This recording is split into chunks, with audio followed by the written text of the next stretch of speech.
So, Dave, as we know, the Oscars just happened. Yes. But Crazy. Did not see that one coming. really crazy. And what's interesting about us talking about the Oscars right now is that Mhm. we are recording this episode a full 2 months before the ceremony happens. Yes, but I've time traveled and know who wins. That's true. What was your thoughts?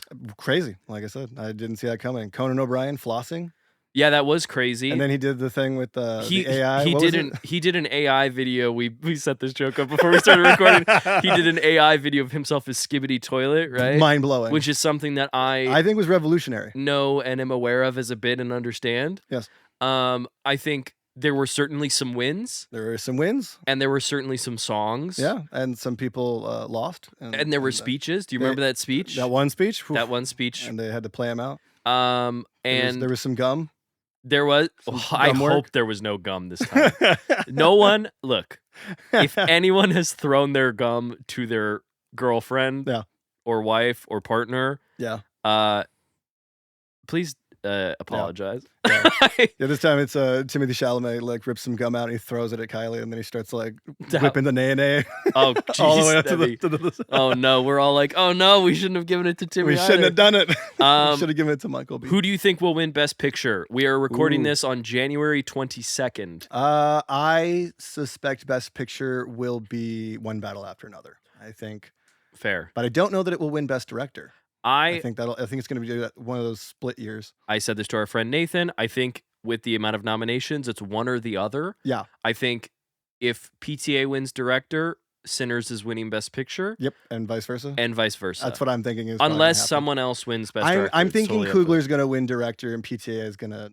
Because PTA has won Director already, right? Yes. Like, because he won for There Will Be Blood? Yes. I think. Yes. Yeah, because I think that year No Country won Best Picture. So that's funny that he's here again. True. Well, so potentially having the same results. So we'll have to do some kind of comment when the episode when this episode comes out and the Oscars have happened and we know the answers. But of course, we do already know the answers. This is true.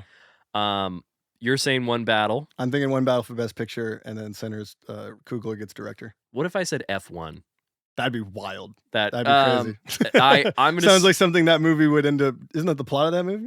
Yeah, I guess you're right. I will say Sinners for the sake of a different option. And then it's like we get there and it's like Blue Moon sweeps every award. That would be crazy considering it was nominated, I think, just in acting, right? But so Ethan Hawke's gonna be throwing some gum. Look, Ethan Hawke, and then he's like, great. I used to be more famous than you. He's great in that movie. Yeah, I have to watch it. It's good. All right. Good movie. That's cool.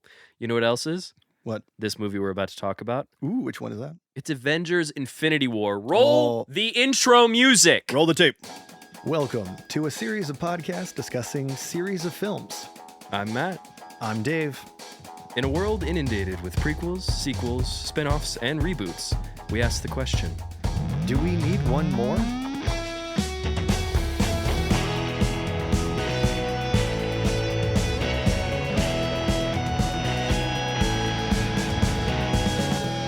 I think we do. I think we don't.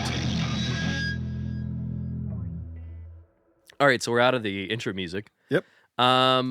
It was a total smooth transition. Nothing broke. It was? Yeah. Nothing is currently on fire off camera. Nope. That dish is just rapidly fanning the flames, there's like a soft like. You can just hear him quietly going, "Oh my god! Oh my god!" Where's that? I'm sure that's purely organic and not a bit. Yeah. Nothing's on fire. Dave, it's actually raining today, so that is true. So we just open the window. Yeah, we'd be good because that's how that works. Yeah. This is actually an ASMR episode. It's just 10 hours of rain. Oh, dude, what color is the rain? Purple. I like the song. Like Thanos. Yes. Appropriately so. When Thanos cries, do you think he calls it purple rain? Yeah. Or is it chocolate rain? We ask big questions on this show, yes. and we don't give answers because we don't want to. We live in the ambiguity of the imagination of people. We live in the Amazon, deep in the Amazon, researching spiders when my mother died. Yes. That is true and real and something that we both do. We did. We were both bit, and died, and then we were resuscitated, and that's why we started the show. That's true. That's a true story. Thank you, Madame Web. Yes, Madame. I was gonna say we're in the end game now, but we're not there yet. No, we're there next week. We're not quite in the end game yet. We're in the infinity. We're 3/4 to the end game. Here's my proposition for this episode. 3/4. It's an infinity war, but the movie's only 2.5 hours, so they're liars. It's not an It's not infinite movie. now. It's like the never-ending story. That movie has an ending. What a bunch of lying assholes that deserve to get fired. I propose for this episode, infinite episode. Okay. Never ends. Never ends. We never finish it. Probably should have done a live stream probably for that one then. Well, we'll work out the kinks later. When we're done recording. But we're not going to be done recording because it's an infinite episode. This is fair. I'm strapped in. I brought snacks. Did you? No. I drank a protein shake literally just before we recorded. You'll be fine. I think so. Well, because it's protein. Yeah. I'm good. You juicing? When you ask that question, are you asking, am I taking drugs and enhancements in order to boost my performance and physical size? Yeah. Yeah. Okay, cool. Yeah, this is like right at the moment where like a bigger Matt comes in, like rips That's true. you in half and then sits down. And my goal for this podcast was to achieve Thanos level size and mass. You're doing great. Well, thank you, because it is important to note that Thanos is 5'8", 5'9" on a good day. Yeah. Everyone else is just like 3 feet tall. Is Thanos giving a big guy in a coat energy in this movie, or no? No, because he's not like really emotionally. We didn't actually talk last week. We didn't talk. Do we count Ultron in the shawl as big guy in a coat? I don't think it's enough. But no, I think Ultron. It's worth like stopping to take a moment and reflect on that. A big guy in a coat isn't going to tell you the difference between who and whom, and I feel like Ultron would do that. That's true. That's part of my criteria, my ever-evolving list of criteria. It's gonna have just gets dumber and dumber. So we're gonna release a book later. It's a kind of like a guide to the podcast, a checklist of sorts. You must be this tall and have this length coat to ride. It has the like ride. Blank pages in the back, so we can add to it as it goes. Smart. You can follow along. Smart. The pop-ups. The Small Guy in Shade's book on how to be a small guy in shade. It's one page. You open it. It says, if you have to ask yourself that question, you're not. Yeah. End of book. It's like if you had to buy this, you bought this book, so you don't. Yeah. So you're not. Yeah. See second. It just says book. Not you, and there's a mirror.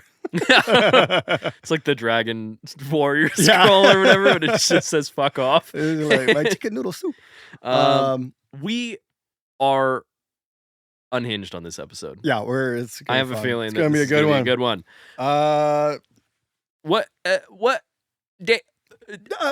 What's your relationship with Avengers: Infinity War? I fucking think this movie rules, man. I have I struggle. I have debilitating levels of ADHD sometimes. So even when it's a movie I like, sometimes it's a struggle to focus sit down. So like, it's where I truly treasure the movies that like grab my face and hold me down and make me like watch it. And I feel like with it's been fun rewatching Avengers 1, but I was a little bit of a I've kind of seen this one a lot, like I love this movie, but like just not in the mood today, I guess. And then Ultron was kind of fun because I haven't seen it a lot. This movie I watched in one sitting. I didn't break this up, didn't stop it, didn't pause it, didn't do nothing. I just watched the whole thing in one go. Hell yeah. Yeah. So did I. This movie is probably my favorite one, I think, of the four. Okay. I think there's an argument to be made that it's the best one. But I think it does have some flaws here and there. But I think just talking in relation to the movie, we all saw it together. We did. We did. We saw it. Was it opening day or the day after? It was opening night. It was opening night. And then we went and we saw it in IMAX the next day. We did. In the morning. Early in the morning. We all woke up and got there at like 11. It was like at 10:30, 11 Yeah, it was like showing. 10:30. We walked out at like noon and like the light was like really bright. And we were like, yeah. It was like Dune. We were just like, It's true. It was like Dune. I can attest. Yeah. When we were, because we were all pretty amped for the movie walking into it. Were you full kind of excitement for it? Or I was. I remember I was really hyped because like they were crushing it. Like it was like back-to-back bangers. Like that phase 2 lineup. Because what are the three leading up to it? It's like Civil War. Is it Civil War that's just like the 1x4? Or is there one in between there? Civil War is... Ant-Man and the Wasp? Civil War is 2016. This is 2018. Okay. Black Panther, Spider-Man Homecoming... Thor Ragnarok. Thor Ragnarok is like the one right before this. Okay, yeah. Because the opening to this movie, it was like, wow, we really like. It was like, how did everything go? Terribly. Like, yeah. Because Ant-Man and the Wasp is the one that's like right after this, in between Endgame and stuff. In between and they're like sort of like doing their adventure the same day, I guess. Yeah, Captain Marvel and Ant-Man and the Wasp come out in between Infinity War and Endgame. But yeah, I was really hyped because like Black Panther was awesome. Civil War is one of my all-time favorites. I think the writing for that movie is spectacular, and obviously the directors and writers from that team this is their first Avengers movie. Joe and Anthony Russo, so it's this is the first non-Whedon one. So like I was really hyped going into this, and I rewatched Civil War the day of, like, before we all met up at the theaters, and I remember like having like my AirPods in, like, so I wouldn't get spoilers, because I think we were seeing like the second showing that night. We've done that. We had a whole group that would go see movies together. Yeah. We did that with Force Awakens. We've done that. Yeah, which is funny. I actually didn't get to go to any of the Star Wars ones when we had that group. That's so funny. But something would just happen and I never got to go. It was like funny. I saw like The Last Jedi at a different theater. I guess by mistake. Like, I think I literally went to the wrong one thinking we were all going to it. And then I was like, well, I'm already here and I'm in line. And I bought my ticket. So we will talk about the experience, The Last Jedi, on the Patreon. Yes. Which we'll talk about more later. It's a good time. If you guys haven't subscribed to the Patreon and you want to support the show, that's a good way to do it. Yes, it's $2.99 a month. We're talking about the Star Wars movies. Yes. Very excited. It's been very fun. It's been super fun. But I have a small story about coming out of The Last Jedi, that screening that you were not there for, which we'll talk about on that episode. I'm excited. Surely an episode that will be without controversy. Surely, because we all agree on that one. Which is why it's behind a paywall. Yep. Because we're super comfortable and not scared about Star Wars fans attacking us. Yep. But Infinity War. So you were. I was very hyped, and my expectations were actually like blown out of the water. Like, was, like, I mean, this movie's bold. Oh, 100%. It's a great big swing in the best way, I think. Totally. And it has so many cool things going for it. But yeah, I was pretty hyped coming into it. I remember when because Joe and Anthony Russo got announced as the directors before Civil War came out. They did their like it was like right after Winter Soldier, I think. Yeah, because that movie came out and everyone was like, "Holy crap!" I think it was that whole press conference where they like announced Chadwick Boseman as Black Panther. Where Inhumans was on the slate as a movie. That is hilarious. I forgot about that. And they said it was because it was Avengers Infinity War. It was part 1 and part 2 was how they first announced it. And they said Joe and Anthony Russo were directing. And I remember I was in high school at the time. I remember thinking and saying to friends that it was like, I like Winter Soldier a lot. And I remember saying like, we will see how Civil War goes, because this is their first time doing something Avengers-esque. See how they balance the characters. This will kind of give us a taste, hopefully, for what they're kind of like, how they're able to balance all of that, because it is a hard thing to do. Yeah, it's a lot of characters. And, up until that point, like, only one person had made an Avengers movie, and a movie like that had never been made before. So not to say that director was the only one who could do it. Yeah, but there wasn't like we've only had one version of this. So it was very interesting to see what was going to happen. Dave, there wasn't even a dark universe yet. No, there was no dark universe. There was no photo. It was the before time. Long before Lee Cronin's The Mummy. Yeah. BDC before dark, or BDU before Dark Universe. Yep. But remember when Johnny Depp was the Invisible Man? No, because it didn't happen. I know. Thank you for that. Was the exact punchline I was gonna do. So I'm glad you. I got you. I got you. But I remember, thinking like, it's chaotic today. The mic's like dancing. Hey, well, dancing for the much like how we were walking out of the theater to Infinity War. I flossed. Actually, we didn't really dance. We all kind of walked out solemn, like, holy shit. We were like, what are they gonna do? What does that mean for the next one? It's one of those where, like, I remember walking out and us being like, and myself being like, they're not like, these people won't stay dead. You can't. I doubt they'll stay dead. Yeah, we all kind of agreed that they couldn't stay dead. But it's stuff like that. Spoilers for the podcast if you haven't watched these movies. If you haven't seen the fifth or sixth highest grossing movie of all time. No, that is it's a $2 billion movie. That's cool. Made on a $321 million budget. So did it break even or did it make a profit? It was okay. Okay, this is a mid-budget. Sure. Oh, sure. It cost $1 billion. Yeah. No, it grossed 678 million domestically and then 2 billion worldwide. Right. That's hey, you know what? Nothing to scoff at. Yeah. Which I remember at the time we were like, yeah, let's dethrone Avatar. And we were like, to the theaters. Yeah. Well, let's go again. I remember because I remember talking about this with you guys about like because Endgame ultimately, right, for a time is what takes over the #1 spot of the highest grossing movie of all time. Yeah, because it's been dethroned by Avatar came back. They put it back just in the original Avatar. The top 3 movies go Avatar 1, Endgame, and then Avatar: Way of Water. Oh, and then is Infinity War right below that, or it's around there. I think like original Avengers have been pushed to like the 10 spot now. What I do know is of the top 10 highest grossing movies of all time, James Cameron has 4 of them. Yeah, that's nuts. Which is and Zoe Saldana. And Zoe Saldana. All of the, she's in the top 5. Like all of them are her. Is just recently is the highest grossing actor of all time. Yeah. Which is what 3 Star Trek movies, 3 Avengers a clap movies. for Zoe Saldana, the queen of sci-fi. Who won an Academy Award for Neytiri, right? And not a different role in a different movie. Controversial movie. Anyway, but a well-deserved Oscar, but maybe I don't know. But I never saw that movie. I didn't see Amelia Perez. She's good in that movie, but I'm sure she is because she's great in this movie. She has some. She's great in this great scenes with Brolin. She's one of, I would argue, probably one of the main characters in this movie. Yeah. Certainly one of the most important characters. No, she is. It's like funny that like her and the Guardians like are more front and center than I think we all kind of expected. Well, I remember in the press they were talking about how they were planning to balance so many characters, and they were like, because we're kind of doing a 2-parter ostensibly, like we are adjusting focus on those characters, which is smart. That it's not technically the same lead. So like in this one, it's like the Guardians are really kind of like have the most at stake, I suppose. Iron Man's still very much the focus. Very much in the front. Cap kind of takes takes a back seat and really takes the driver's seat in the next one, which is kind of fun. It's like it's sort of like the two-hander of it all. True, I agree, and I think.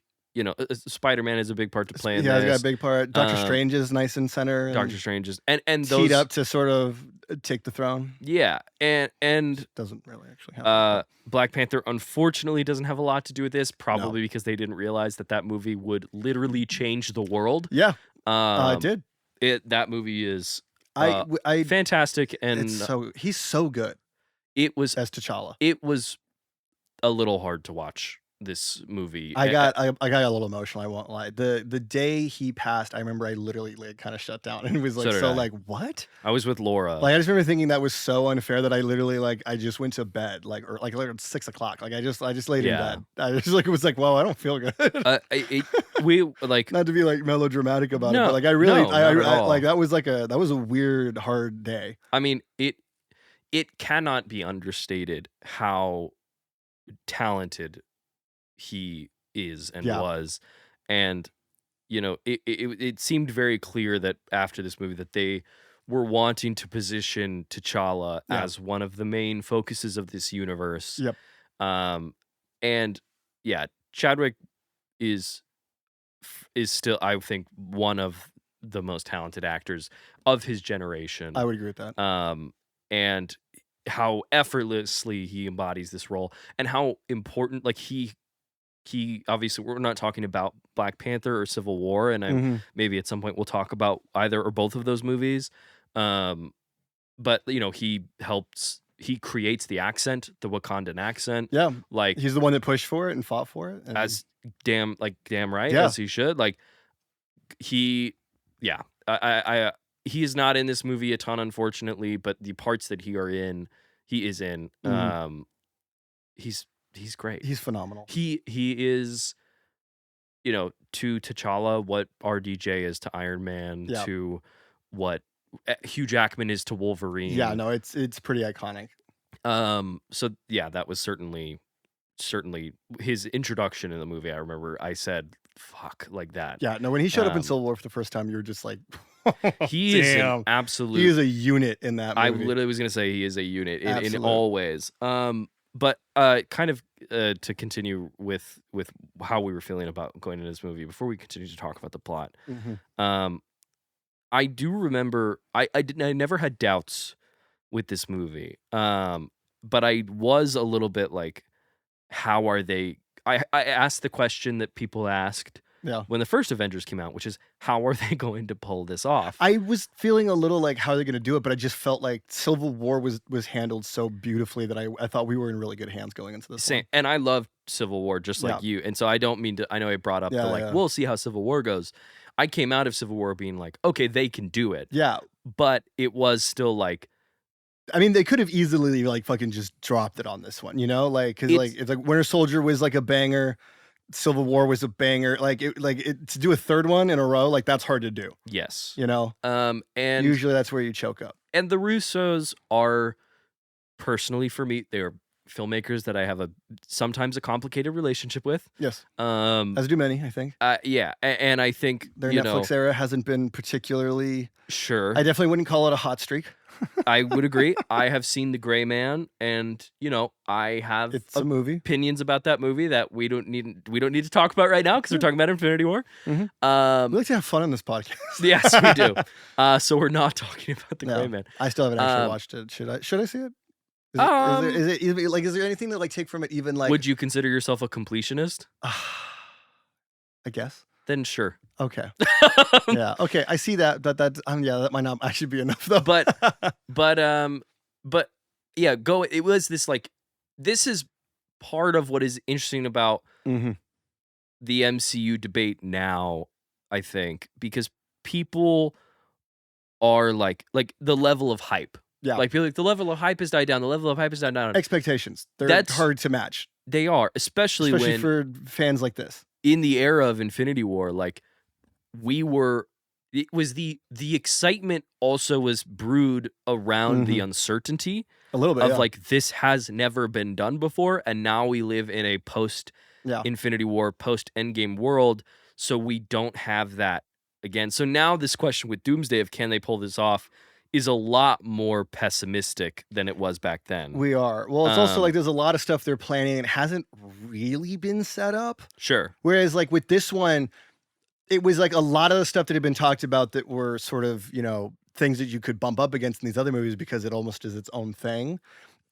This is where like the payoff is starting to come in. And so like you can look to the other movies and see where we're headed and we have an idea of what we're looking forward to. But with Doomsday, there's a lot of stuff that they're going to have to set up pretty much on the day. Yeah. That we're going to have to be like ready, which is not impossible, but no. The deck is kind of stacked against them in a way that it wasn't even for the monumental task that this one had. I think the previous entries too. I think I said this on a previous episode. I think it was last season. We were talking about like what the expectations are. It might have been the Avatar episode. With this, right? Because Thanos does show up in the MCU prior to this movie, but we don't get a sense of who he is as a character really in any way. Yeah. So they are, to their credit, they are basically creating the character of Thanos in this movie for the first time. Essentially, yeah. Essentially. We've seen him twice. We see him 3 times, I guess, if we count. It's mostly post-credit sequence. It's the post-credit sequence. And then like one proper scene in Guardians, right? Yeah, he's in Guardians a little bit. He has the post-credit scene of Age of Ultron, that I'll do it myself, and then the post-credit scene of Avengers 1. Those are the only moments that he makes an appearance. Yeah, every time we've seen him, though, he's just been sitting there going like, I'm on my way. And we were like, yeah. It's been almost 10 years now. Are we sure he's coming? So it's a real waiting for Godot situation. Very much so. We were like, I don't know. He might not show. And so with Doomsday, like them having Doctor Doom show up for the first time in Doomsday, technically Thanos shows up for the first time in quotations in this movie. So they've done that before, but this is what I think I said on the last season's episode. You've already pulled that trick. Yeah. So it's like if they're like, oh, like Doom is essentially the protagonist of Avengers Doomsday, I'd be like, right, so you're doing the playbook of Infinity War. Yeah. It becomes less exciting. A little bit, yeah. So I feel like they need to do something interesting. Yeah. And I don't know what that is, and not because I don't believe in them necessarily. Like, I didn't know what it was with Infinity War either. Yeah. You know, they were really creating something new. And again, to their credit, Thanos as a villain, as a movie villain, has become so iconic. Yeah. That people who don't, it's that He's level the new Darth of like, Vader. It's like Darth Vader, exactly, where like you can mention the snap or you can mention Thanos, and people who don't really have a relationship, or at the very least a relationship like we have with these movies, will understand what you're saying. Yeah, there are a lot of memes that came out of this movie. Oh yes, one that I totally Destiny forgot Arrives, about. I'm sorry, little one. A simple spell but quite unbreakable. Yeah, that was a very good meme that I forgot about. Yeah, Earth is close today. Yes, that's a good one. So like, I know like we had like some TikToks and some talk that we had about the Doomsday trailer where we seemed very like unsure, and I am still unsure. I'm incredibly unsure. I want to go back and rewatch the most recent phase, at least the movies, just to really do it, because I just the most recent phases haven't been as successful as the previous entries to the other Avenger movies, especially this one. Like where I said like there was like literally like 5 bangers in a row. Yes. Heading into this movie. So, and I'm not in opposition to Doomsday. Like I don't want it to fail. I don't think it will fail. I'm just unsure. And I am sat on this couch behind the microphone with you, hoping to be surprised. And I am also hoping to be wrong. These are the times where I want to be wrong. Yes, I would love to eat my words on a Doomsday episode. Yeah, I saw someone did a post that they were just the thing that they have realized that it's like hurting their hype for this movie is that it does feel like what they're trying to do is just feeling very unearned at this point, which doesn't mean they can't pull it off and earn it somehow, but that is a tall task. That is a really big thing to have to do pretty much on short notice, I guess, like for lack of a better phrasing. Like they obviously were pivoting. Yeah, they're pivoting pretty hard, which I'm also like, I don't know, like maybe you should have stuck to some of that plan a little bit, and then maybe a lot of the stuff should have been the one after. I don't know, but with this movie, like there was anything can work, but will it? Anything can 100%. I completely agree with that. But yeah, like with this, I remember sitting down and watching the movie, and as the movie was unfolding in front of me, I was like, "Holy shit, they are pulling this off, and they are pulling it off well." Yeah. I am a person. I'm just gonna say this off the top. Wait, what? I just in case you didn't know. I'm not metaphysical. I am tangible. Yes. But I was a young warthog. I am a person who, if it's between Infinity War and Endgame, I do think Endgame is better. All right. Some people have looked at me like I'm crazy when I say that. I think there's an argument to be made that there though. Like, I mean, I think I'm more Infinity War, I think, in terms of filmmaking, I guess, but like there are a little like things that irk me in this movie. I don't think this movie is like I'm not like Infinity War is a mess, or I don't think it's successful. I think it's very successful. I think it's incredibly successful. I want to be clear about that. There's like certain little character details that I think are obnoxious. Well, but let's get into it. Let's talk about quality of film. We're going through our 3 sections of our review for this movie. Quality of film. First off, what are some stuff you got? What are some things that ring true to you? What are some that bounce off the backboard? So I want to start with the CGI on Thanos is insane. It's unbelievable. There is a close up where he like looks at the camera and it's just like that's a dude. He's real. Like and there's some shots in this movie that aren't great. There's some moments with the Hulkbuster armor, because I guess a lot of that stuff was some like last minute changes. There's a lot of floating heads that are not. There's some floating head stuff, but like the first like 10 minutes of this movie on with the Asgardians and Thanos arriving and the way he's backlit and like just like everything. I'm like the details are like this movie looks amazing. Most of the visual effects for this movie are really great. Marvel gets a lot of flack, rightfully so, in a lot of places. Yeah, no, for their visual effects. They deserve the flack because they have the money and clearly they can do it. So it's like it's dumb. Whenever you see something that looks like dog shit, it's just like, come on. Yeah, you have every resource at your disposal. The biggest studio in the world. You can absolutely make this look better, and you can do that without exploiting workers, without exploiting and ruining people's lives. What a thought. Yeah. What a reach! What a concept! What if we treated people well and paid them right? No. You know what? I can't argue with it. I just can't argue with that. Yeah. But no, I agree that treat Thanos, people like humans. Matt, come on. Think of the shareholders. Mm-hmm. Think of them. But the children love the books. But the shareholders love they fucking love cutting costs. They love the exploitation. They like knowing that someone's being hurt. They love the exploitation of labor. Yeah. No. But no, I agree. I think Thanos looks. This is not a political podcast. Amazing. We just happen to do it sometimes. Yeah. But no, Thanos looks amazing. Thanos looks amazing. Like there's some shots that don't look great. I think there's some moments with Iron Man's suit that don't look great. But I think the practicality and the ideas of the nanotech suit are insane. Yeah, the way it moves when he's when he loses pieces and it tries to make up for the other parts, like that's. Really I think that stuff's. I'm a big fan of.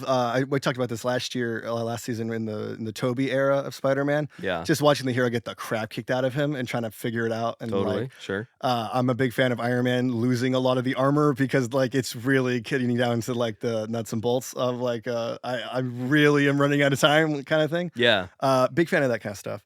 But yeah, I think this movie looks really good. I think the visuals look really good. Or the visual effects look really good. I think and I'm not the only one to say this, but like I do find the colors and the composition of this movie at times a little bland. Yes. When we're on the street of New York and Tony and Wong and Doctor Strange and them are all talking to Ebony Maw and Cole Obsidian or whatever. The sort of just the reverse shot, like, and it's just them standing in a row. And I will preface this with I understand that they are making a movie that has never existed before. They are doing something that is unprecedented. It can't be. There have to be concessions. I can imagine when you're making a movie of this scale with this budget with this many people. So I recognize that. But if we want to talk critically about the movie, I do still want to acknowledge things that I think have room for improvement, however much cash that allows me or whatever. Yeah. Visually, the Russo brothers have kind of a consistent streak of films that are very gray, and my biggest that explains the Gray Man. It does. They're magnum opus, if you will. Ultimately, they were like, "What if the man was gray?" It's true. And the movie around it. And Fahey was like, "Well, he has to be purple," and they're like, "All right, well, I guess we'll wait on that." But I find a lot of that stuff, a lot of the lighting really kind of flat and uninspired. I think some of the camera work is a little rough. Then other times it looks really good. Yeah, to your point, there are parts where it's like wow, that's all you got. Like, but then there are some moments that are like really, really interesting. I think. But it's hard to. There's a lot of space between those moments sometimes. So. Sorry, at the second season coming and it didn't happen. Are you one of those if I say bless you too early, it like jinxes it? If it is, keep doing it because I don't want to keep sneezing.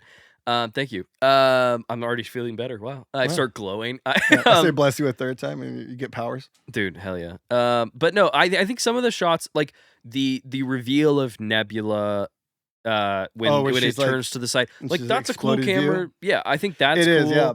I think it's kind of a wonky like angle for the way that shot plays out, I think. But I like the reveal. I like the that's a good reveal though. Inspiration behind it.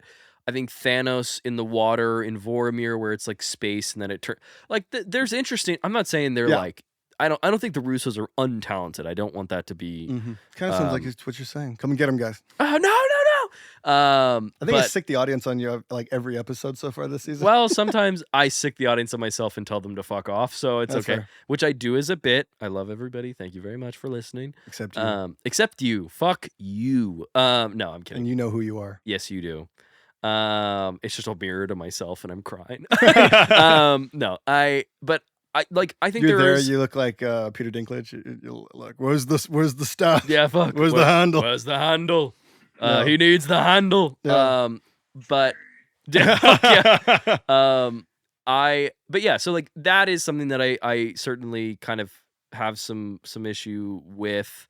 I think, I mean, again, this is kind of like embarrassment of riches kind of criticism, I suppose. Like, I think we lose Tony and the Guardians a little bit in the third act.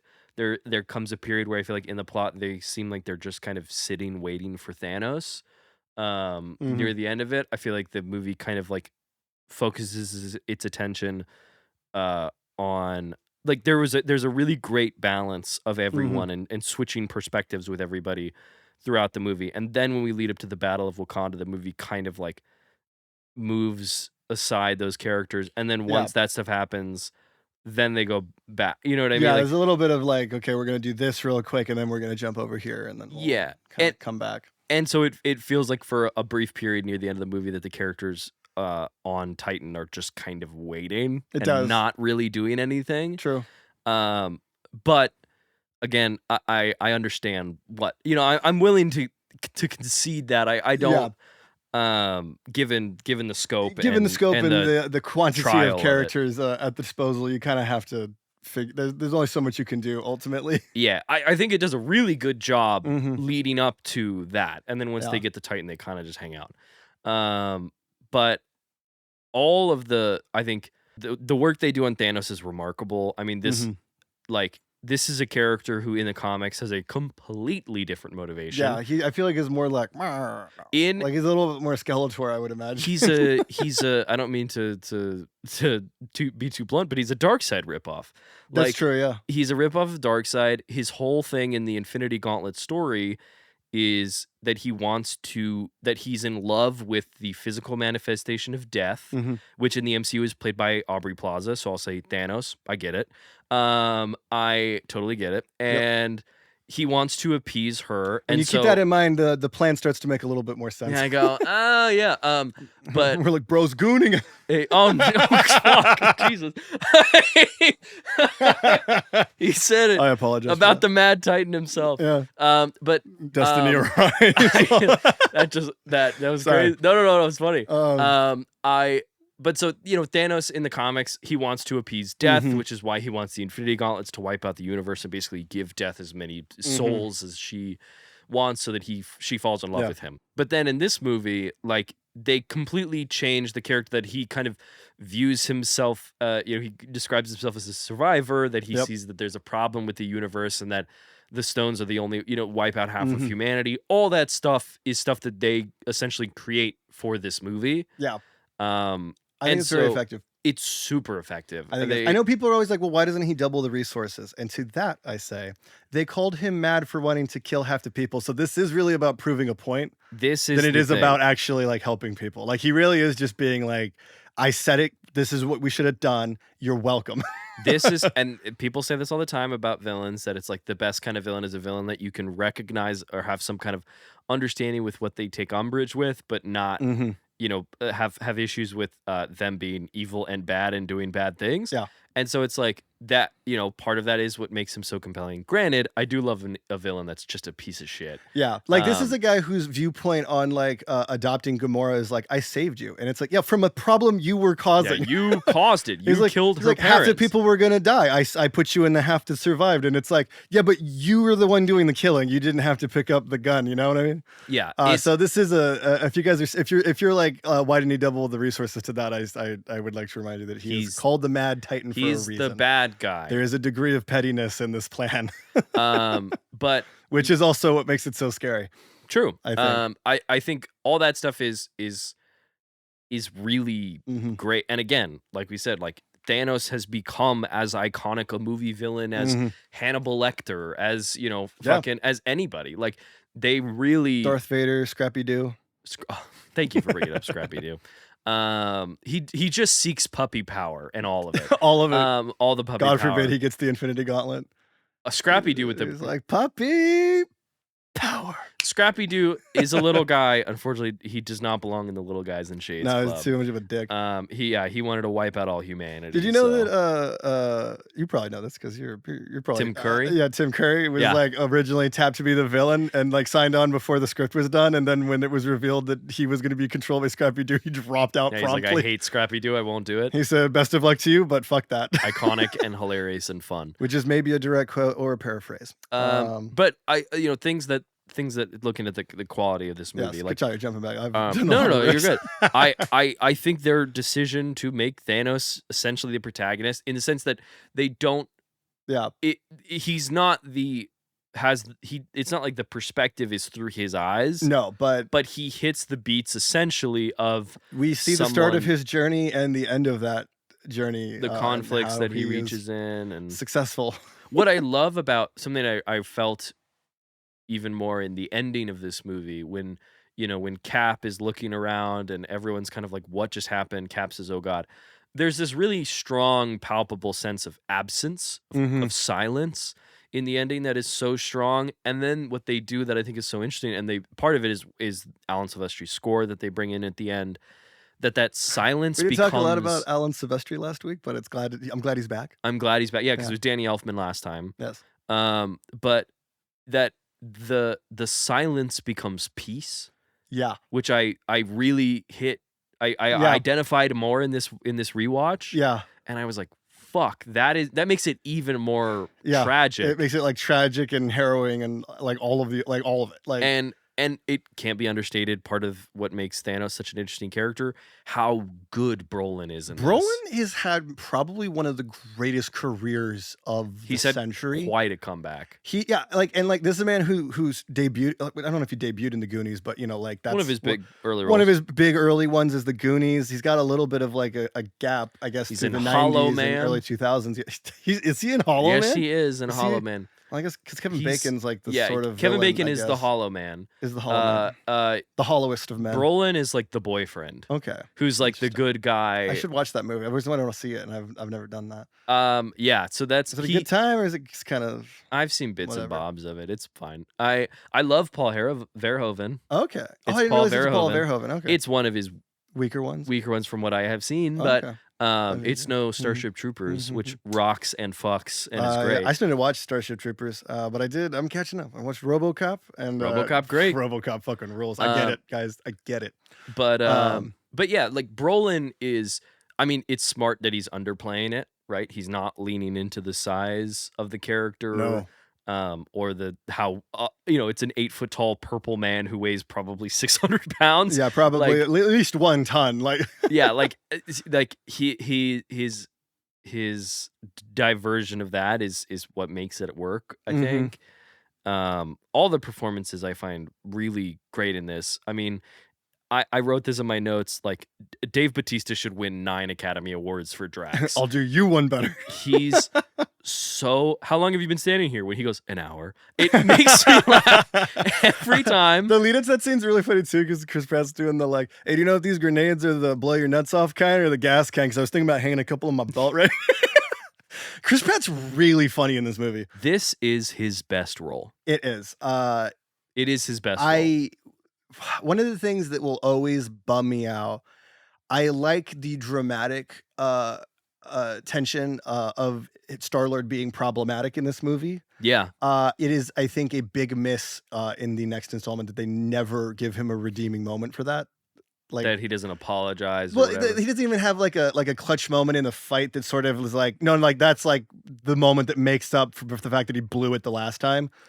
Yeah, because essentially, like they almost have it here. I mean, you never know. It's like there's probably that like parallel universe thing of like it wasn't going to happen, but I feel like there's been a lot of Star-Lord hate ever since this one came out. It's a bummer because he is so funny in this, and I do think that what he does is very much in character. It is insanely in character, which it's like I never have a problem with this moment, but I feel like the lack of true redemption for that moment is, sure. I think, is a thing they missed out on. The Guardians, it's a missed opportunity. Obviously, the Guardians are basically all dead in Endgame. They all die. This is true. This is true. I know they're not like a lot of room, but they all come back for that final fight. And I think true. There probably should have just been like one clutch moment with trying to get the gauntlet into the thing, you know? Yeah, and we'll talk about it more next week too. But like, Drax with Thanos, like they set up even in this movie, they reference again him wanting to get revenge. For the death of his family, that is not acknowledged in Endgame. He never actually gets vengeance. He never does, and so it's like there is certainly.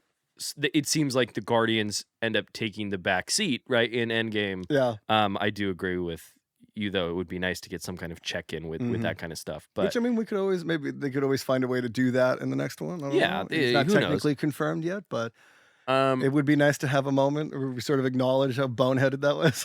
True.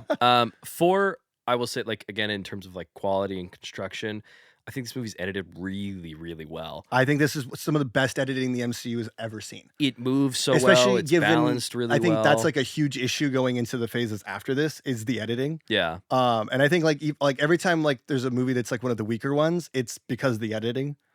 I mean, in this one, I think one of the most important things about making a movie. It is one of the best. I mean, we talked a lot about that. We talk about it a lot Star Wars on this episode show. on our Patreon.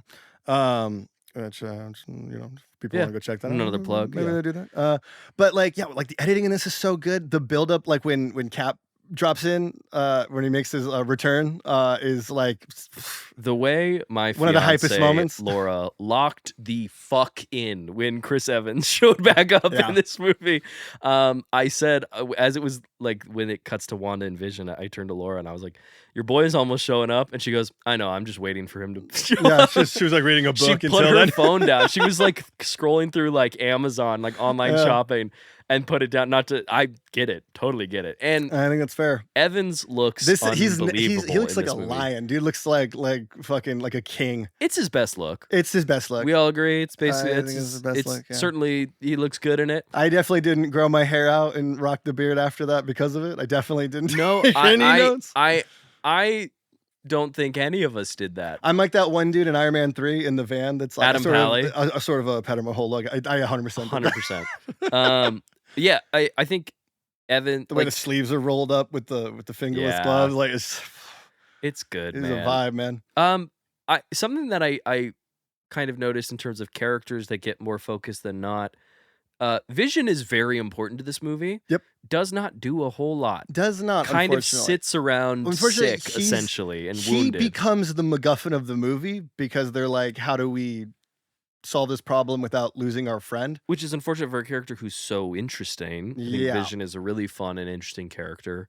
Mm-hmm. He's one of the ones that they unfortunately have never taken full advantage of, but I love the stuff they do in WandaVision. Same. With that. He's great in WandaVision. It's a lot of room to play in that, and it's very beautiful to see. Excited for Vision Quest to put a spotlight on him. Yeah, who's running that series? I don't know. I cannot remember the top of my head. Is it kind of someone who hasn't? It's a new person. Okay. I think Jack Schaefer, who did WandaVision and Agatha, was going to, but because of schedule stuff, she ended up not having to. She has some involvement, but I didn't see Agatha. Was that one good? Good and cool and fun. Okay, cool. Very cool. That's where Aubrey Plaza shows up as Death, right? Yes, she does. Okay, cool. We'll probably have to watch that one. It's a good show. I'm a big Catherine Hahn fan, so you are in store, my friend, because it is Agatha all along. All along every episode. Merrily along the way. Merrily we Agatha roll along. Yeah. That works. We'll shoot it over 30 years. That was a good joke that I integrated into the episode well. We did that.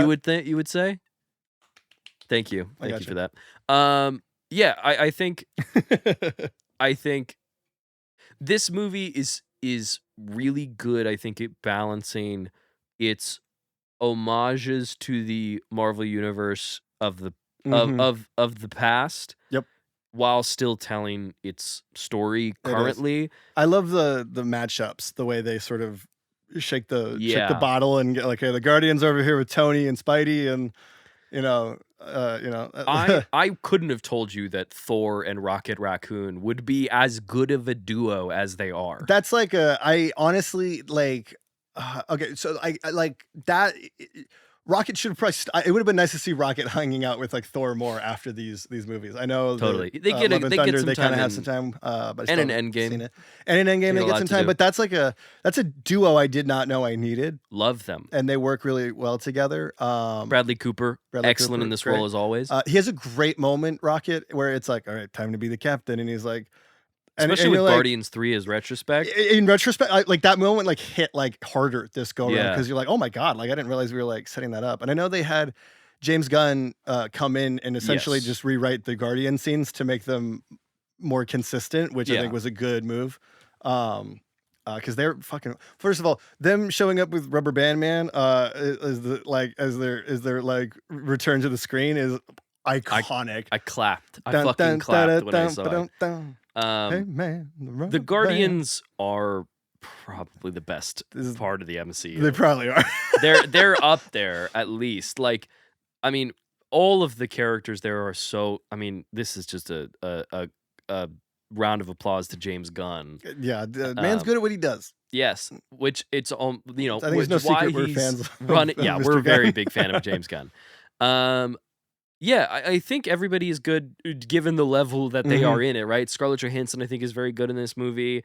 But what's interesting about this movie and where I maybe this is where I prefer Endgame more is that Endgame I feel like is about. I think I said this in the last week's episode. Endgame is about moving on from grief and how to work through a loss in your life. And Endgame is very much about that. And Scarlett Johansson really fucking nails it in that one. She does. She's incredible in that one. I wish I could say for the same for her eyebrows in this one, but what? No, because they bleached her eyebrows. Oh, yes. Okay, thank you. I was like, so that just sounded like I was just talking about shit. I didn't understand. I just didn't understand. No, I think she's good in this one, but it is tragic that they did not learn their lesson from Thor 1 and they tried to bleach someone's eyebrows again. That is. Did they? I feel like her eyebrows are the same. Are they? Well, I mean, they feel noticeably thinner in some shots. Some shots it doesn't look too bad, but there's some shots where you're like, just got kind of like a Mia Goth thing going. Well. But I think with performances like hers, like not singling her out, but as an example to everybody, whether it's Sam Wilson or Bucky Barnes or whatever, like most of the characters don't undergo an arc, so they don't have a change to play. Nope. So they are consistently good in their roles. Like like Pratt is a standout in this movie because his character goes through a lot. He does. And Evans is also great in this movie. Yes. But he's not. But he's got very reckoning with the same emotional stuff that Star-Lord is. Yeah, they're also like, it's like, you know, everyone's sort of like, there's like 3 plot lines, right? Like, and his one is like save Vision. Like that's all. Like they know that if they lose Vision, like the world is at stake, but they don't even really know what that means yet. Yeah. Meanwhile, Tony is in space independently, trying to do the same thing, save the world, you know. And then Thor is like, well, I got to kill this guy. I'm going to go get a bigger weapon. You know, which is, you know. A performance that I want to call out that doesn't have an arc, but is a wonderful performance.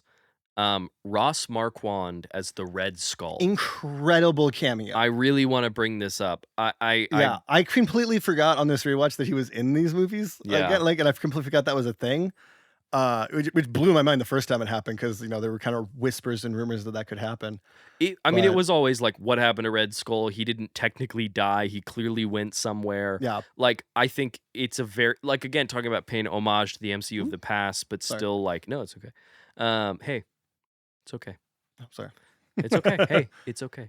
The show's getting a little too intimate. People who are listening to this show on audio have no fucking clue what just happened. Yeah. Dave and I touched hands a couple times.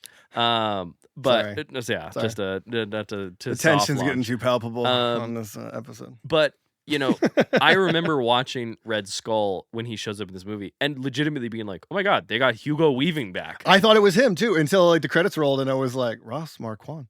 Good on he voices Professor X on X-Men '97.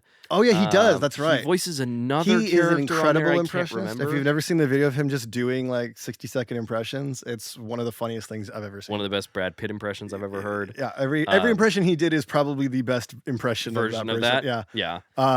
So, but yeah, I wanted to kind of shout him out because that's he was so good in the like 5 minutes that he has in this movie that I kind of wish we could get like a whole movie with him as the Red Skull. I would love to see him. I don't think it really makes sense in any way, but it would be cool. Yes. I would like to see that. Sam Wilson fighting the Red Skull. That'd be pretty cool. That'd be pretty rad. I loved that. I think the way that this movie, like, one, obviously all the action I think is spectacular, fun and dynamic. I think the Russos are very good at giving every character a moment to shine. Yeah. They have always been good at that. Which is part of what makes me excited for Doomsday. Yeah. Is seeing what they'll do with the X-Men and what they'll do with the Fantastic Four. Like what are they going to do with Reed Richards' powers? Yes. Like that sounds like that yeah, could be I think really we haven't exciting. fully cracked the code on stretchy powers, but we're getting closer. Yes, we are getting closer. First steps was a good start, but we can, I think, take that a lot further. Would you say we've taken our first steps? Yes. Okay, good. I'm glad we agree on that. But yeah, like that stuff. I think the characters that have the most to do, they revel in getting to do all the cool shit. I'm specifically talking about Doctor Strange. Dude's on it in that fight, and he's doing like just all busting combos like no one's business. Throw a stone and you hit an awesome thing Doctor Strange does in this movie. We reference it all the time, but when he does when they're on the streets of New York and he goes, "Certainly not, I speak for myself," and he goes yeah, we've done that casually. We do that as a bit often. And a few small spells. Yeah. A few small spells. Little few small beers. Potential Best Picture winner, one battle after another. Was he nominated? Did he was nominated. Him and Sean Penn were both nominated for supporting actor. Ooh, I wonder who's going to win that one. I forget who else is in that category. But... Jacob Elordi, Stellan Skarsgård. It's probably Stellan. There's another actor. Delroy Lindo for Sinners. Did he get an? Awesome for Delroy. That's great. Happy. I love Delroy. I'd love to see him win. I would love. That would be great. I don't think he's gonna have. It seems like Stellan. It seems like has Stellan, the juice right now. Yeah, but we'll see. I would love for honestly, all of them are great in those roles. Give me the Oscar. I've been naked in every movie I've ever done. That's a pretty good Stellan. Thank you. That's pretty good. And my Arrakis, my dude. In the first two Avengers movies, not in this one, unfortunately. No, he's not. I do love Eric Selvig. Eric Selvig, and he's just like, I'm naked on a cliff now. Yeah. It's hilarious how often his pants are not on. We've talked about 4 Stellan Skarsgård movies on this podcast. We have Mamma Mia and 2. Mamma Mia 2, Avengers and Avengers 2. Yeah. And then we'll cover Sentimental Value next week. Do we need one more? Yeah. But I think we'll do a versus with Jay Kelly. That's hilarious. Have you seen Jay Kelly? No, not yet. It's pretty good. I want to watch it. I've heard it's pretty good. I mean, I've heard that it's hard to enjoy it as much because Sentimental Value does a lot of the same things, but that's better. What I've heard too. So I still need to check that one out. But friend of the show, Nathan, said that. Stop running. Yes. Yes, Nathan. How you doing? Good to see you again. Did you miss us? Running. You thought we wouldn't notice, but we did. Not to quote Tony. You can go back to what you were doing. But I think this movie plays really well with its characters, giving itself each character kind of a moment to shine. The moment when Steve and T'Challa run ahead of the pack in the Battle of Wakanda. That's my favorite moments, and they're both like jump at the same time. It's Thor's entrance. That was one of the hypest moments. Like we were all fucking cheering. It was like the Super Bowl. Like, I mean, we were just like, I mean, the videos exist. We all were there. We all remember. Like, it is crazy that like Thor starts off as like, unfortunately, one of the weaker links, and then you get Ragnarok and this and Endgame back to back to back. Yeah, and you're like, fuck, Thor rules. I wish he kept the eye patch. I do love the eye patch. I love the eye patch. And like, I get why you get rid of it. It's not the strongest thing to go from Ragnarok having him be like, I never needed the hammer and stuff like that. But then just immediately being like, well, then I got my ass handed, so I need to go get a bigger one. So I always kind of wish that was more driven by like, there's only one man who could have made that thing, and I need to go speak to him. And then getting there and then sort of being like, look, there's one thing we can do, and I can make up for this. Let me build you a weapon. And him being like, that's not such a bad idea, honestly. Yeah. Like and because I've always like also thought that like, his hammer never came, or the power never came from the hammer, but he also goes through that power. Like he burns out a lot faster without like a conduit of some kind. So like, I kind of wish they'd always like sort of justified that a little bit. How do we feel about, speaking of kind of going through all the characters, there's one that undergoes a lot of change in this movie that I feel like we should acknowledge. Where do you stand on Bruce Banner and the Hulk? This is one of the weaker parts of the movie for me. Okay. I feel like it starts off pretty good. I think him getting just mopped, ass handed to him. Dude, Thanos, the moves it's like Mortal Kombat. Like that I think is one of the most important scenes in the MCU. I think it's some incredible stuff. I think when he lands and he's coming, I feel like by the time we get into the third act, I don't think Mark Ruffalo knows where he is. And I think, I don't feel like I feel like, especially in Ragnarok, I think there's a lot of funny moments in that movie, but I feel like he does not have great improvisational skills. I think he's an actor that probably needs prep because he's turned in some incredible performances. He's a phenomenal actor. But I feel like that is something that he's maybe weaker at. And he ends up just looking kind of lost and confused most of this movie. And I find it a little disappointing because in like Avengers 1 and 2, he is so cool. And like he maybe doesn't like, Fantastic. even when he doesn't know what's going on, he seems to have like a way of like he's sort of assessing what's happening and trying to figure out what his place should be and how to handle it. And I feel like in this one he's just like very disoriented the whole time, and it doesn't feel intentional enough. I think, and I was part of the team that thought that maybe he was going to bust out of the Hulk armor, you know, and he was originally going to, which we were supposed to do. And I like the idea of him having to win a fight without the Hulk. That part I do, but I don't know that they thread the needle on that as strong as they could. It happens a little quick. It happens a little quick. I think that fight's pretty great. I think the clutch moment of him sort of like and firing him into the Coal Obsidian exploding, I think is a pretty clutch moment. And as I've already stated, I'm a big fan of clutch moments. But I feel like for his characterization, I feel like this is where a lot of the problems with the Hulk start to really happen. And I feel like a lot of it's born in Ragnarok, unfortunately, and that carryover, I don't think we've ever fully recovered from it. I think I feel what you're saying. And not to like crap on the other performances, because I still feel like there's something they're trying to do that I think is interesting, but I don't know that it's ever. All the stuff they do just doesn't seem to work as well as it does in those first two movies for me. I think what's difficult, because I remember them saying this in the lead up to Ragnarok and Infinity War and Endgame, that they were saying that because we don't have the rights to really make a Hulk movie, we're giving Hulk an arc over the course of these 3 movies. Yes. And I think that's a smart idea. I think that has as we said last week, has merit.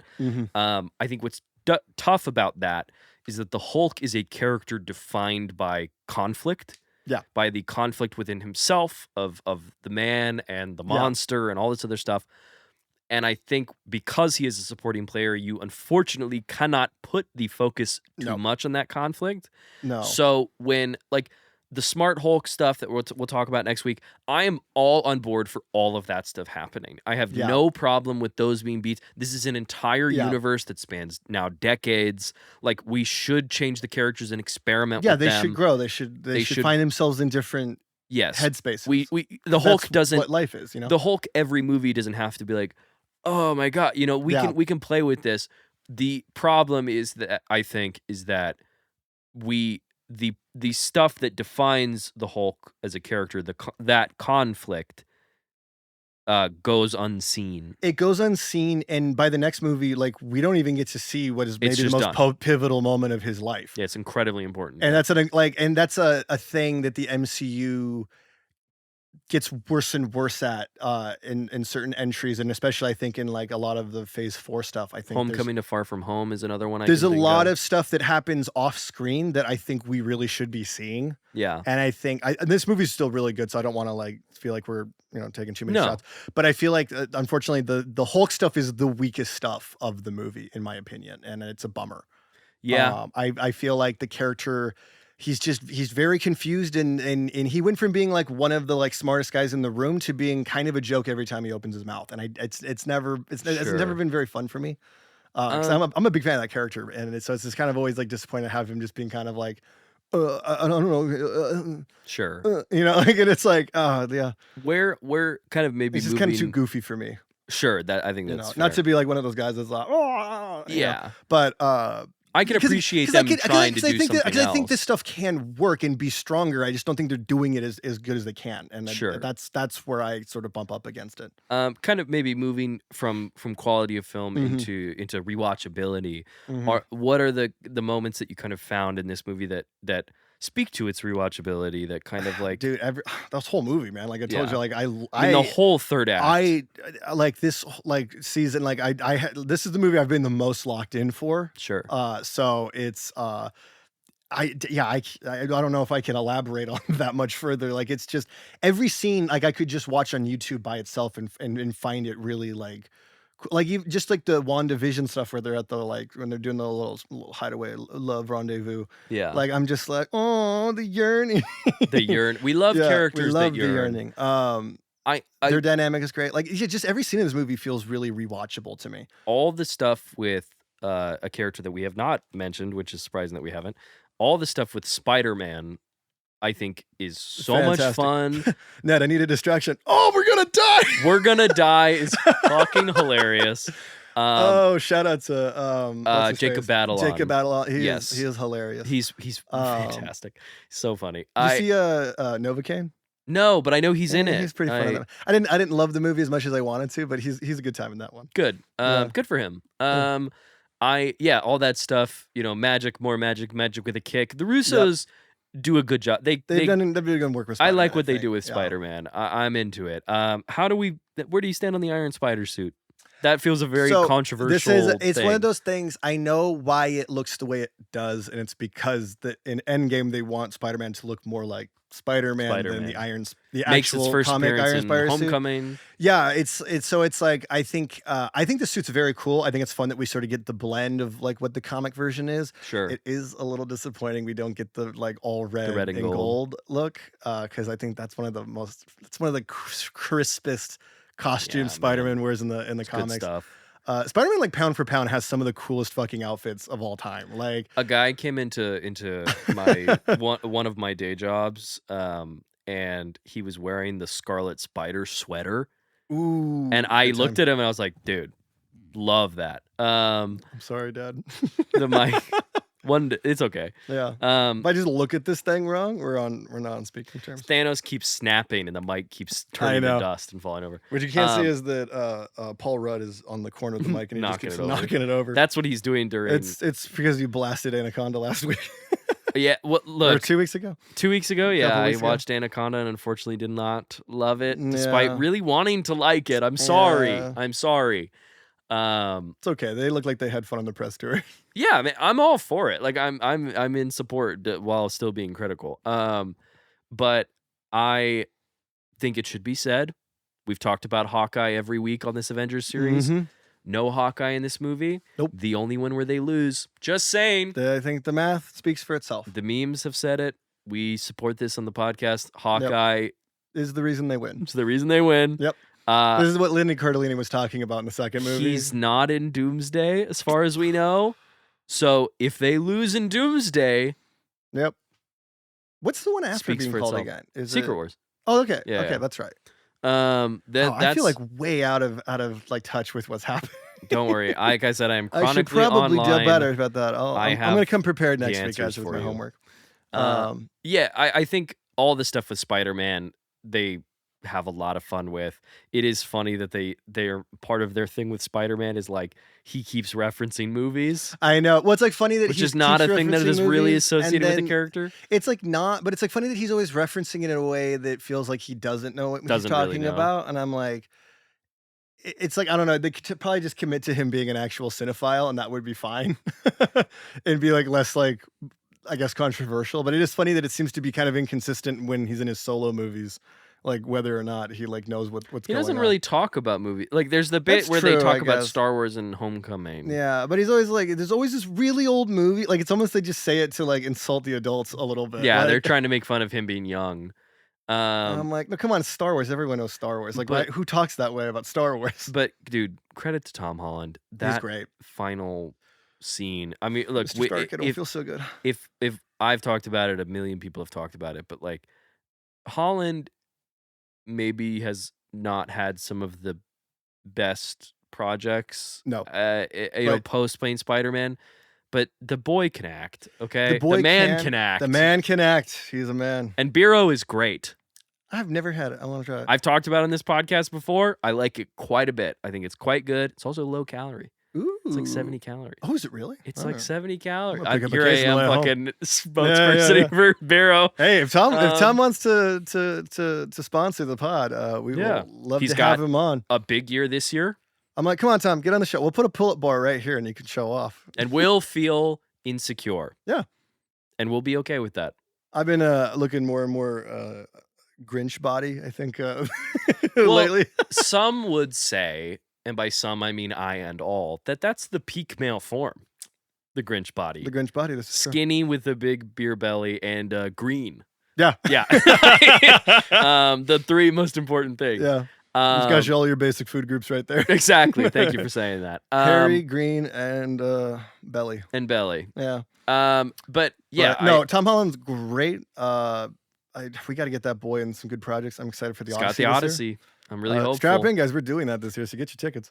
Dude, we gotta get our tickets. I know we do. We gotta log in. It is may or may not be on the schedule. We do still need to get tickets for the Odyssey, a movie we cannot. It wait will to be on see. the schedule, just maybe not when we said it would be. We'll see. You'll find out. Stop asking us. Stop asking. But I mean, like to your point about rewatchability, like this whole goddamn thing is rewatchable. It's just there's so many fun moments. Like it's like you get them teaming up against is it Black Order? The Black Order. Yeah, you got that the fight in New York. You get. Can you name all of the Black Order?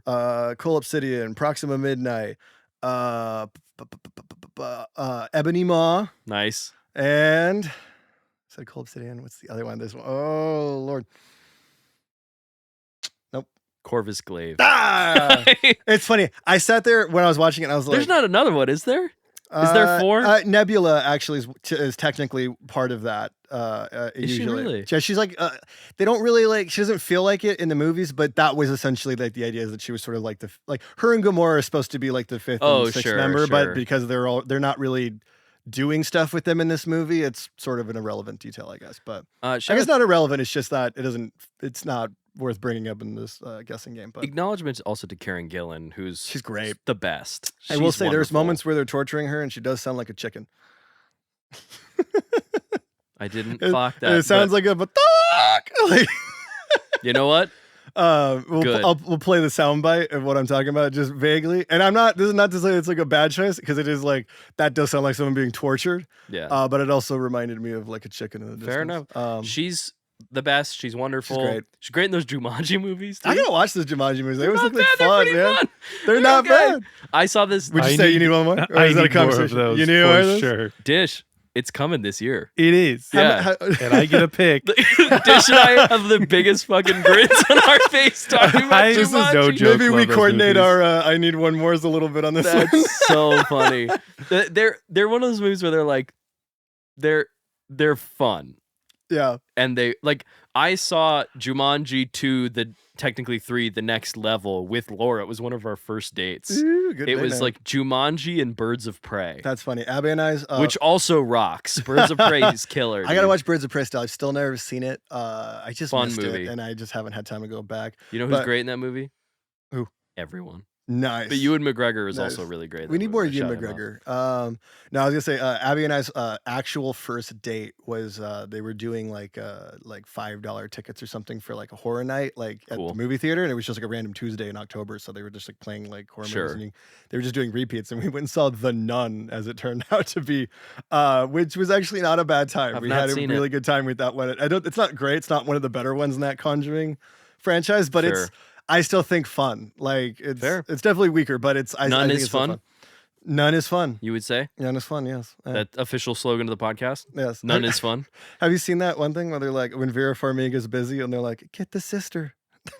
That's funny. And they do the Wicked soundbite. Is it funny that we are talking about The Nun on our Avengers Infinity War episode? You get to bring up your first date. I want to bring up mine. No, fair. I just realized we went off on a tangent.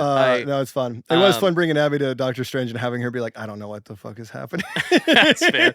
Well, and I was like, I'm sorry. I really thought that they would maybe like set them up as it happened, and they really didn't in this one. But that's fair. That's okay. I think, I mean, it is important to say, and look, I love superhero movies, but I also have many problems with them. I think they're not without their flaws. Not without their flaws. I think, as people who love movies, we should advocate for original films as much as possible, for accessible films as much as possible. I do think there's a case to be made that superhero movies, their existence helping keep movie theaters around is certainly a conversation. I say all this to say, I think this movie is one of the most important movies of the 2000s. I would agree. I think for better or for worse, whatever side of the conversation you're on, of this particular era, like we would be remiss to say it isn't one of the most important movies. I kind of going back before we talk about Narrative Runway, to the Avatar thing about wanting Infinity War to dethrone it, like. you know, obviously they have become an empire in and of themselves, Marvel, but like, you know, I was on that train a little bit because Feige was the associate producer in rooms on X-Men, being like, what if the characters wore their comic book costumes? And everyone was like, shut the fuck up. Yeah. Like, and they sandwich. Yeah, like they like that he was this guy who like recognized something, and that Marvel started as like it was this indie studio that like literally went chips in all the way through like investment banks, like to invest in these characters. Yeah, a $200 million roll of the dice on the guy who did Elf. Yes, with a character that people didn't give a shit about. With an actor who was considered washed up. There is an article that you can find that has been referenced before, that when they announced the slate for phase 1 of those first movies of Captain America, Thor, and Iron Man, and Ant-Man at the time. That movie got pushed a bunch, didn't it did. That the article headline was Marvel rolls out its B team. That was the headline of the article. And so seeing Feige as a creative figure with a lot of really talented creative people, Jon Favreau, you know, Chris Evans, Robert Downey Jr., Kenneth Branagh, you know, whatever. Like to see them create something that is our generation's Star Wars that isn't Star Wars. I said this to my dad. He was like, there will never be there isn't a series like Star Wars in terms of impact. And I said, well, maybe in terms of like an original series of movies, we can maybe have that discussion. I certainly would talk about Avatar in that discussion. But in terms of just like cultural impact, the MCU is that for our generation. No, it is. Infinity War is this like massive cultural moment for us. Is. Well, the moment they like all like united in that first movie, when like they assembled for the first time, that shot changed cinema. 100%. Like that had never been done. Whoever says that isn't the case is lying to themselves and to you. Yeah. I don't think that is debated, but like, so it is like this movie is unbelievably important for better or for worse. I certainly think there have been some negative consequences to the cinematic universe. Yeah. But the same could be said for The Dark Knight, you know? Like 100%. Like Hollywood is infamous for taking the wrong lesson from these things. Absolutely. And so I was pro but we're healing Endgame or Infinity War at the time being the movie to be the #1 highest grossing, because it's like Feige has been the underdog. He has. And he's created this whole thing. Now, obviously, we're on the other side of that coin, and it is like I want to see these movies be interesting and try something new and maintain stuff. So we'll see where that continues to go. But in terms of narrative runway, as Dave lifts the microphone up one more time. Yep. I must not be worthy or something, you know? It's not just you would have to be holding it. That's true. But elevator still goes up. Elevator's not worthy. That's fair. This is a very good point. In terms of narrative runway, yes. Seems like kind of a slam dunk question. Seems a little bit where do you stand? Yes. No. I think this should have ended right. Hot take, good on you. No, obviously, I mean, we were all like, what? Like that. Because that ending was crazy. I remember everyone was like looking around in the theater like, this is Silence. happening. Yeah, we were just like in awe. And like rewatching it again, that sequence is so harrowing. Yeah. Like, especially like when Okoye is on the ground and he's like, this is no place to die. And then he like dusts away. It's like terrifying. When Groot says, I am Groot to Rocket, the Russos have said that he's calling him dad. Yeah. It's heartbreaking. Yeah. Also, I know we're in like the sort of the dramatic part of it, but how do we feel about iPad Kid Groot in this one? Funny and good. But it is. It's a thing that I probably should have annoyed me more, but it doesn't. I think it's really funny. Calling out just real quick last minute moments that we love. I would be remiss to not bring up the moment when the Avengers in Wakanda are all fighting Thanos, and Captain America, Steve Rogers, holds the gauntlet, and Thanos pushes down, and Cap holds it in place, and Thanos gives this look of like, damn, all right, respect, and then punches him immediately in the face, and then knocks the living daylights out of him. But it's stuff like that where you're like, fuck, man, Steve Rogers is the best, bro. Do you guys remember when that trailer came out and everyone was like, his eyes were yellow, he has one of the stones? I know, I remember that, and I was for that moment of him being like, no, I'm gonna grab one and take him on. I really thought that was gonna happen, but it is colder. It is colder the way it is. That it's just him. It's just raw Steve Rogers just Hold on. Careful. Careful now. I find myself sort of Michael Scotting my way into phrases, and it's not. I saw Dish react to that, and I felt like we all needed to react to that. I had the same feeling. Yeah, but it's gonna happen more, guys. It's just the way I am. I'm sorry. Fair. Would you say we need one more? Yes. Good. One more accidental dirty joke. Yeah. All right. Well, hey, strap in. Strap. There it is. In. Narrative. So narrative runway. We feel pretty. We were unhinged in the beginning of the episode. Yeah. We kind of became a little more hinged. I don't know what you're talking about. And now we're back. Now we're back. I mean, yeah, this is a movie. It is a part 1 of 2. Yeah. Even though the titles are different, it still very much is, and it ends on a cliffhanger where everybody is dead. Yes. Very Empire Strikes Back. So, very Empire Strikes Back. Mm-hmm. It feels like Ultron was trying to be the Empire Strikes Back, like trying to be the dark one. It wanted to, but it's not super successful at that. This one is the Empire Strikes Back one of it all. Do we want to get into the We Need One score? That's not. Or we're sending it in to our producer Dish. Mm-hmm. Oh, Dave's changing the rules. Nope. Only because my thumbs are too fat for my phone. This new update is killing me. I just want to be on record that the new iOS. Yeah, the liquid glass stuff is not compatible with these thumbs. It's with just, these thumbs. With this thumb, I'm feeling full French Will Arnett. Fair. You know, he apparently lied about being able to do a French accent and had no idea how much talking he was going to do in that movie. Yes, good. Go Will Arnett. And I'm like, good on him for doing that. Yeah, maybe the best Batman. I think that's in the conversation. I think he's a great Batman. Do you want to start narrative runway? Yeah, I'll start. Not narrative runway, but we need one score. I will start the new one. The new we need score. Those are words. It's true. Words that you said and are on the podcast. And in order with crisp, perfect diction. Nice. Jumping into our points with quality. Give this movie a full point. I cannot sing the praises of how cool this movie is. I think the effects are when they are at their best, it is the strongest the movies have ever looked. Sure, at the same. Sure. And that's not to say. I mean, there's a couple of shots that really are bad. I'm not gonna not say that they are, but I think this movie. I think Thanos alone gives this movie a full point, just in terms of the quality. I think the writing is phenomenal. I think the character interactions are just diabolically fun to watch. Especially just Tony and Doctor Strange just trading blows, protecting your reality, douchebag. All that stuff is great. I'm just I love this. Just no one's getting along, and Star-Lord is yeah, but it was my plan for the record. So, and your plan's bad. So, I'm just no, this is good. This is names fun. And kick ass. This is such fun conflict and stuff. And I feel like they, kick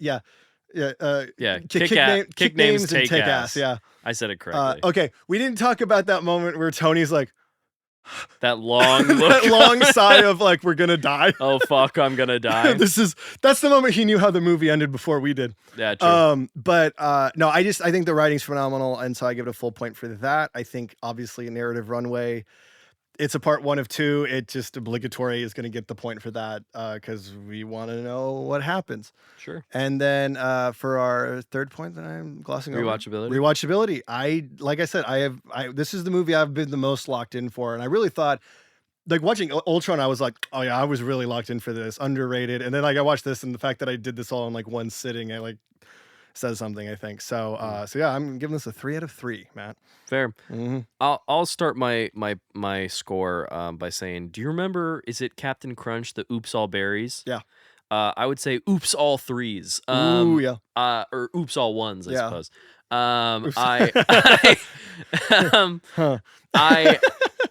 It sounds less good. Yeah, when it it's does. Oops All Ones. Sounds like someone's not playing good basketball. Yeah, true. That's pretty funny. Sounds like something you say when you're they tried to win that game. I gave this full point in every category. Yeah. I mean, same narrative runway, rewatchability, quality of film. I think, again, I have plenty of problems with superhero movies in the broader landscape, and I think there's certainly a conversation to be had. But I find this movie kind of a miracle in its existence. It is. I think it is. Despite my problems with certain aspects of it, it's fucking impressive, dude. Yeah. This is an experiment that should have, and based on other studios' attempts at cinematic universes, have failed. Yeah.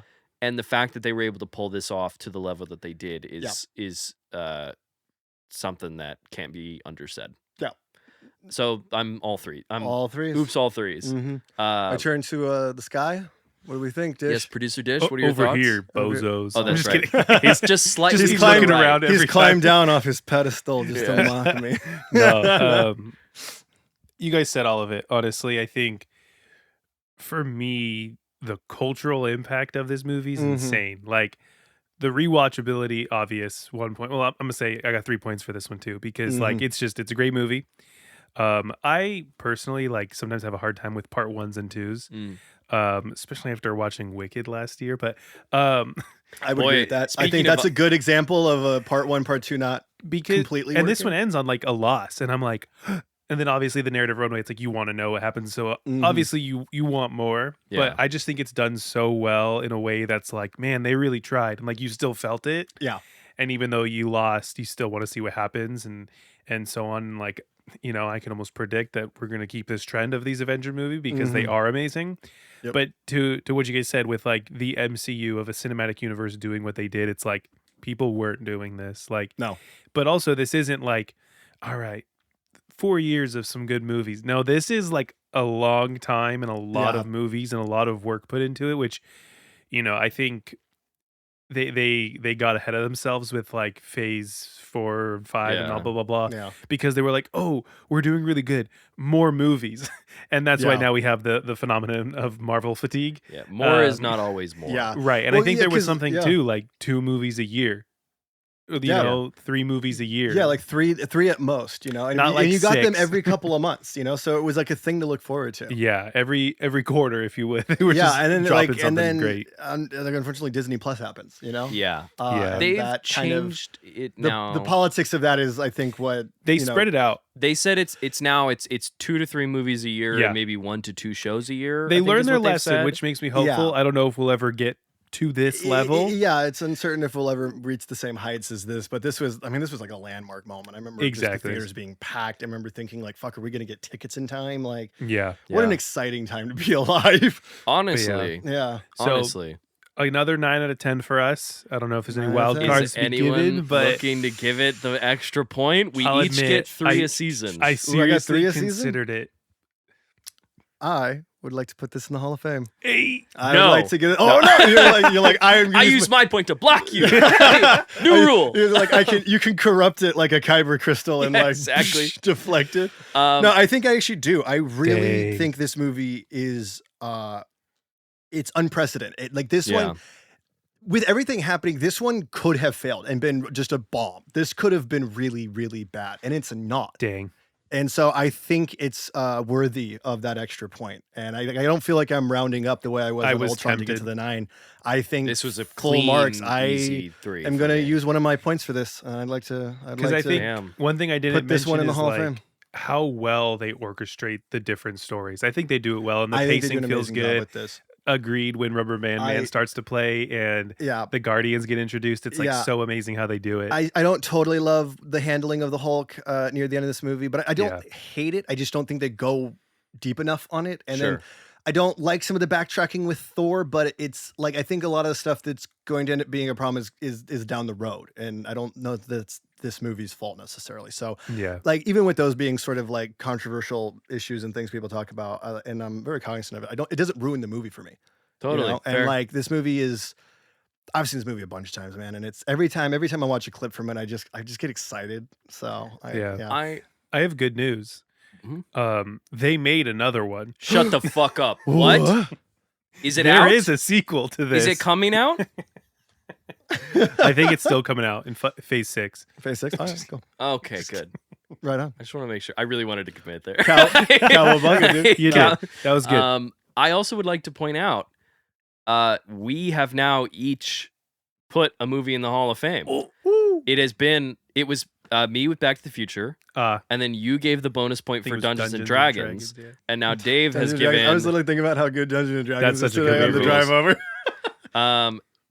We all went bowling and hung out, and I think was it Abby who was like, I was gonna clown Dave on Dungeons and Dragons, but yeah, then I watched it and it's really good. I told her, I was like, so good. Because we were having like, we had like a bug infestation, we had termites, and so we had to like leave for like a week. And we were like laying in bed and we were like, well, what do you want to do? And I was like, well, I have to watch Dungeons and Dragons. Like, you should watch it with me. One, I think you'll like it. Two, if you don't, like, you can just mock me and I'll just bring it up on the show. And then she ended up just be like watching it and liking it. She locked in. So she was locked in. So that's another worthy addition to the Hall of Fame, I think. Dungeons and Dragons. Yeah. I'm also going to note before we wrap up, as the computer is about to die. Nice. Oops. If you guys are watching this and you're like, or listening, sorry, and you're like, man, these guys just give good ratings to movies. This is so vanilla.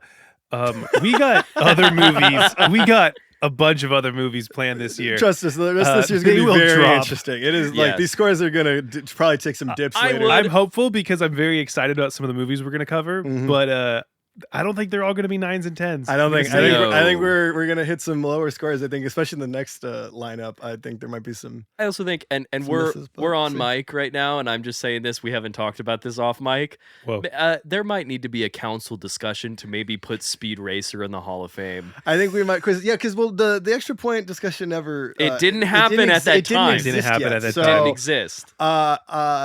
Can I burn another point right now, or am I only allowed one an episode? You want to use it on this episode and put it in? Burn it for an episode for last season? Is he doing it? Ladies and gentlemen, if the council will allow me to, I will, because I do think People Speed of the Racer internet? is worthy of the Hall of Fame. he's doing it. He's got his hands together too. We weren't He's even locked in. tracking the scores. No, it's not even on there. No, It's not even on my list. there. But Obligatory edit. I'll burn another point. I don't think I'm going to use it the rest of the season. So, all right, Dave, Speed Racer. We're on episode 3. Dave has one more I'm point. I'm for like the here, rest like of the in the season. chair. I'm like Loki at the end of the show, like grabbing it, like. Can I say it though? Rewriting time. Thank you for doing that. Yeah, no Thanks problem. for doing that. As No a problem. friend and collaborator and peer, thank you for doing I got that. one more. I'm like. All right, Back to the Future, Speed Racer, I'm like Oprah today. I'm like, you get a point, and you get a point. Dungeons and Dragons, Avengers: Infinity War. Those are our Hall No, of Famers I at actually, the time. I'm gonna probably redo my letterbox and put Speed Racer in my top 4. Rips and fucks and is It good. just does. I was thinking about it, and I was just like, no, they're gonna re-release it this year, and maybe an IMAX. So I think we should have maybe all to go see it that. again. and if That's an that doesn't IMAX. sum up the podcast that you're listening to So It's and true. what we like, yeah, we like fun movies that are awesome. So Yeah. if What, you like that, then you're among friends. as I watch the clock tick on the battery, Yes. what fun movies are coming up? Well, next next week Next week, we're in the end game. Is it crazy to say that Yeah, we're in the end game now? The final, for now, episode in our Avengers series. Yes, we will be but we will discussing revisit this. Avengers Endgame. Yep, and yep. Yep. Yep, and yep. And we're gonna end this episode with a yep, and a yep. And A yep. We'll see you next week. See you next week. Thanks for listening to another episode of We Need One More. Be sure to click on the link for our socials and to subscribe to our Patreon, as those are the best ways to support the podcast. We'll see you next week. Bye.